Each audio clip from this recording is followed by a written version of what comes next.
হরিদেবপুর ৪১ পল্লীর দুর্গাপুজো ২০২৫ সালের এই পুজোয় তাদের থিম সোপান। কিন্তু এই সোপান কি শুধুই এক শিল্পকলা, না এর গভীরে লুকিয়ে আছে এক তীব্র বার্তা, যন্ত্রের হাতে বন্দী মানবতা। এই বছর ৪১ পল্লীর থিম সোপান আমাদের নিয়ে যায় এক অন্তর্দ্বন্দ্বের জগতে, যেখানে মানুষ প্রযুক্তির সিঁড়ি বেয়ে উপরে উঠছে কিন্তু হারিয়ে ফেলছে তার মানবিক সত্তা। প্যান্ডেলের প্রবেশদ্বারেই দেখা যায় এক বিশাল এক যান্ত্রিক মুখ, যার চোখে নেই আবেগ, মুখে নেই হাসি। থিম শিল্পী গৌরাঙ্গ কৈলার নিপুণ হাতে ফুটিয়ে তুলেছেন সেই বাস্তবতা, যেখানে মানুষ নিজেই যেন যন্ত্রের পুতুল। প্রতিটি কোণে রয়েছে চলমান যন্ত্র, রোবটের আদলে তৈরি মানব দেহ এবং তাদের নিয়ন্ত্রণে থাকা অদৃশ্য সুতো। মা দুর্গা এখানে যেন এক দর্শক, যিনি দেখছেন, বিচার করছেন। তার চোখে যেন প্রশ্ন, আমরা কোথায় যাচ্ছি?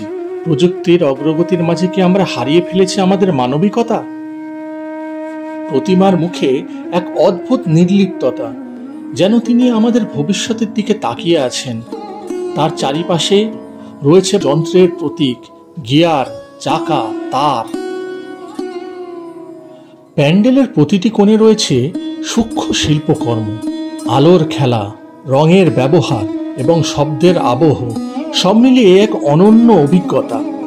আলো আধারের মাধ্যমে দেখানো হয়েছে মানুষের যন্ত্রে পরিণত হওয়ার যাত্রা।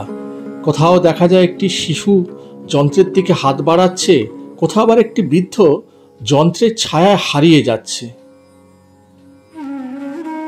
দলে দলে দর্শক আসছেন এই প্যান্ডেল দেখতে। কেউ থিমের গভীরতা নিয়ে ভাবছেন, কেউ ছবি তুলছেন, কেউ আবার বলছেন এটা শুধু পূজা নয়, এটা এক সামাজিক বার্তা।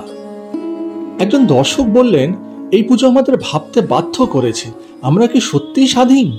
আরেকজন বললেন, আমার ছেলেকে নিয়ে এসেছি যাতে ও বুঝতে পারে প্রযুক্তি ভালো, কিন্তু মানবতা আরো জরুরি।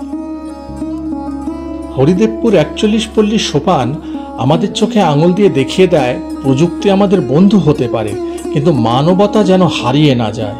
এই পুজো শুধু ধর্মীয় উৎসব নয়, এটা এক চিন্তার খোরাক।